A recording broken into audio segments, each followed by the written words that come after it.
সরকার প্রধান যে আছে বর্তমান ডক্টর ইউনূস, সে উল্লেখযোগ্য কোনো কাজ এখন পর্যন্ত জাতিকে উপহার দিতে পারেনি। তামাশা করতে করতে করতে করতে আজকে কিন্তু আমাদের 1 বছর অতিবাহিত হলো। দুঃখী মানুষের মুখে হাসি ফুটাইতে পারবে না, এক মুষ্টি খাবারের নিরাপত্তা সবকিছু কিন্তু তারা দিতে পুরোপুরি ব্যর্থ। আপনার ক্যামেরার মাধ্যমে স্বাধীন বাংলাদেশের 18 কোটি মানুষের প্রতি আমি সালাম দিচ্ছি আবারও আসসালামু আলাইকুম। আপনি যে রিস্কা দেখতেছেন, মূলত আমি রিস্কাতে যে চালাইতেছি এটা হলো আমাদের স্বাধীন দেশের যে কর্মকর্তারা আছে এটা তাদের ব্যর্থতার কারণে। আজকে কিন্তু আমার রিস্কাতে আপনারা দেখার কথা না। আমি কিন্তু শপথ নিয়েছিলাম, আমার হাতে অস্ত্র ছিল, আমি স্বাধীন বাংলাদেশের 18 কোটি মানুষকে রক্ষা করবো, এই শপথ আমি কিন্তু নিয়েছিলাম। আমি আরো শপথ নিয়েছিলাম এই বাংলাদেশের মানচিত্র আমি রক্ষা করবো। তাহলে আমার হাতে রিস্কা কেন? আমি 26টা বছর সরকারি শ্রম দিয়েছি, বিনা কারণে বিনা অপরাধে আমাদের কর্মকর্তা আমাকে অফিস থেকে বাই করে দিয়েছেন। আমাকে বলা হয়েছে বরখাস্ত করা হয়, আমি কিন্তু কোনো বরখাস্তর কাগজে স্বাক্ষরও করি নাই। আমার কাছে কোনো কিছু এখন পর্যন্ত আমি যন্ত্রণার অপরাধের বোঝা মাথায় করে নিয়ে কিন্তু আমার পরিবার বহন করতেছে। এই ঘটনাটা জট খোলার জন্য আমি মাননীয় সেনাবাহিনীর প্রধান মহোদয় যে আছেন বর্তমান, তিনি অনেক জ্ঞানী মানুষ, আমি কথা শুনছিলাম, তার কাছে আমি একটা কিন্তু লিখিত আবেদন করছিলাম। সে আমার লিখিত আবেদনটা সমাধান দেন নাই। আপনার ক্যামেরার মাধ্যমে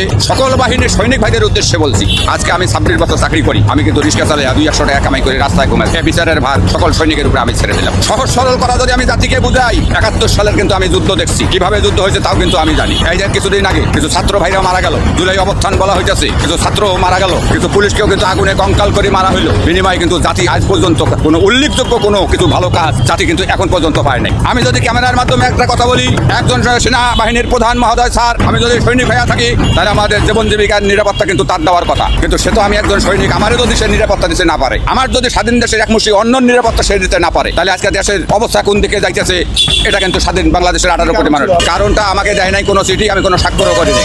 এই কারণে যার যার মতে তার ভাষায় তারা কথা বলবে, এটা তো কারণ। আমি তো 26 বছর শ্রম দিয়েছি, সেটা তো অস্বীকার করার উপায় নাই। এখন যেটা দেশে চলছে এটা তো আমি সাধারণ একজন মানুষ উদাহরণ, এদের হাজারো মানুষ আছে তারা চাকরি হারিয়ে চলে গেছে। আমি এই কারণে সরকার প্রধান যে আছে বর্তমান ডক্টর ইউনূস, তার উদ্দেশ্যে বলছিলাম যে আপনি জ্ঞানী মানুষ, আপনাকে দেশের মানুষ হাল ধরার জন্য বসাইছে। শেখ হাসিনা সরকার থাকাকালীন যে লোকগুলার চাকরি চলে গেছে, আমি নির্বাহী ক্ষমতা বলে ওই লোকগুলার চাকরি ফেরত দেওয়া কিন্তু যায়। এখন সরকার প্রধান সে ক্ষমতায় যায় দেশের 18 কোটি মানুষের হাল ধরবে, সে উল্লেখযোগ্য কোনো কাজ এখন পর্যন্ত জাতিকে উপহার দিতে পারেনি। তামাশা করতে করতে করতে করতে আজকে কিন্তু আমাদের 1 বছর অতিবাহিত হলো। এখন আপনাদের ক্যামেরার মাধ্যমে এই দেশের যে মানুষগুলো আছে 18 কোটি মানুষ, 71 সালের যুদ্ধ আর ছাত্র ভাইদের যুদ্ধ, দুইটা যুদ্ধ কিন্তু 1 সুতায় গাঁথা। এই যে দুইটা যুদ্ধ হইলো, পুলিশ আগুনের মতো কঙ্কাল করে পুলিশকে মারা হইলো। যদি সাধারণ মানুষের মুখে হাসি ফুটাইতে না পারেন তাহলে এই কাণ্ডগুলো চালা হলো কেন? এটা কিন্তু জাতির কাছে আমার প্রশ্ন। আমরা খালি কিছুদিন পর পর একজন করে কাণ্ডব চালাইবে, আর একটা করে তামাশার কথা প্রচার করবে, আর তার ধার ক্ষমতা আছে তারা ক্ষমতায় চেয়ারে বসবে, তারা মানুষের পাশে দাঁড়াইবে না, আমাদের শ্রমের টাকার বেতন ভাতা বড় বড় গাড়ি ভোগ করবে, দুঃখী মানুষের মুখে হাসি ফুটাইতে পারবে না। এই কারণে আমি মনে করি যারা ক্ষমতায় বসছেন তারাও সঠিকভাবে সাধারণ মানুষের যে অধিকার, মৌলিক অধিকারগুলো, চিকিৎসা ব্যবস্থা,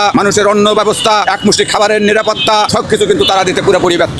এখন যদি আপনি বাজারের দিকে যান, বাজারের যে দাম, বর্তমান আয় কিন্তু মানুষের কমে গেছে না। আমার সব কিছু সুযোগ সুবিধা আমার বন্ধ।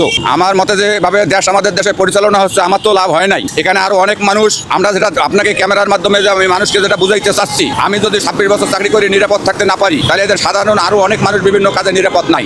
আপনি যদি সরকারি অফিসে যান, আপনি যা দেখবেন প্রত্যেকটা সরকারি কর্মকর্তা এরা কাউকে কিন্তু মানে না, তারা তাদের মতো ঘুষ কিন্তু চলমান আছে। শেখ হাসিনা সরকার যখন ক্ষমতায় ছিল তারা কিন্তু দুর্নীতিতে চ্যাম্পিয়ন ছিল। দুর্নীতি বলতে শব্দটা আমি আলাদা করে জাতিকে বুঝাইতে চাচ্ছি, এটাকে নাম রাখছি আমি কলঙ্ক। প্রত্যেকটা সরকারি কর্মকর্তার যারা অফিস আছে, হাতে গোনা হয়তো 2-4টা বাদ থাকতেই পারে, কিন্তু প্রায় অফিসগুলোতে তারা কলমের খোঁচা মেরে মেরে এই যে দুঃখী মানুষের শ্রমের টাকাগুলা ঘুষের হিসাবে তারা কোটি কোটি টাকা বানাচ্ছে। কিন্তু আজ পর্যন্ত আপনারা যদি লক্ষ্য করে দেখেন, এই যে ফুটপাতে যে লোকগুলা শুয়ে আছে, শিশু বাচ্চা, অনেক বাচ্চা, হাজার হাজার বাচ্চা নেশা করতেছে। এই যে নেশাগ্রস্ত বাচ্চাগুলোর পাশে কোনো লোক কিন্তু এখন পর্যন্ত পাশে দাঁড়ায় নাই। এই যে বৃদ্ধ মানুষ কিছু, তারা মনে করো রাস্তায় শুয়ে ঘুম পাচ্ছে। আরো দেখেন, আরো একটা মজার কথা আপনাকে বলি, শেখ হাসিনা সরকার থাকাকালীন এই যে কিছু ভাতা চালু করে গেছিলেন, বয়স্ক ভাতা, পঙ্গু ভাতা, এই ভাতাগুলো কিন্তু এদাদিন সরকার চলে যাওয়ার পরে সঠিক সময় মতো এই সরকার কিন্তু তাদের হাতে বুঝে দিতে পারছে না। এই যে বর্তমান সরকার যে ক্ষমতায় আছে, আপনাকে আমি আরো সরকার দৃষ্টান্তমূলক একটা কথা বলি জাতির কাছে, জাতির সবাই জানা দরকার বিষয়টা। আমি সেদিন গ্রামে দেখলাম, আমার থানায় একজন মানুষ যদি একটা জমি দলিল করতে যায়, প্রত্যেক লাখে তাকে 10,000 টাকা সরকারি ফি দিতে হয়। আগে কিন্তু যা ছিল এটা 1500 থেকে 2000 টাকা। খুব খেয়াল করে কথাটা শুনবে জাতি আপনার ক্যামেরার মাধ্যমে। তাহলে